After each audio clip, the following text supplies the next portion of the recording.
இன்னைக்கு நான் ரித்து பாப்பாவுக்கு கொடுத்த millets idli with beetroot chutney எப்படி செய்கிறதுன்னு பார்க்கலாம். ஃபர்ஸ்ட் சட்னிக்கு ஒரு பெரிய வெங்காயம், ஒரு தக்காளி, ஒரு பீட்ரூட் கிரேட் பண்ணி எடுத்திருக்கேன். தென் 4-5 கருவேப்பிலை.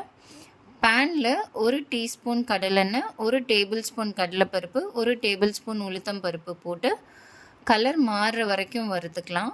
இது கூட நம்ம சாப் பண்ண வெங்காயம், தக்காளி, கருவேப்பிலை போட்டு 2 மினிட்ஸ் கிட்ட வதக்கிக்கலாம். தென் நம்ம கிரேட் பண்ண பீட்ரூட்டும் இது கூட போட்டு நல்லா வதக்கிக்கோங்க. இது கூடவே 1/2 டம்ளர் தண்ணி ஊற்றி பீட்ரூட் சாஃப்ட் ஆகுற வரைக்கும் வேக விட்டுறலாம்.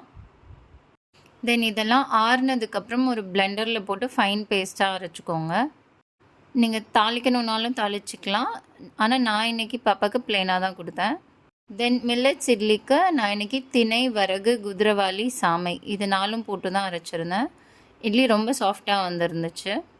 பிடிச்சிருந்தா லைக் அண்ட் ஷேர் பண்ணுங்கள். ஏதாவது ரெசிபீஸ் வேணும்னா கமெண்ட் பண்ணுங்கள். Two subscribe for more videos. Thank you.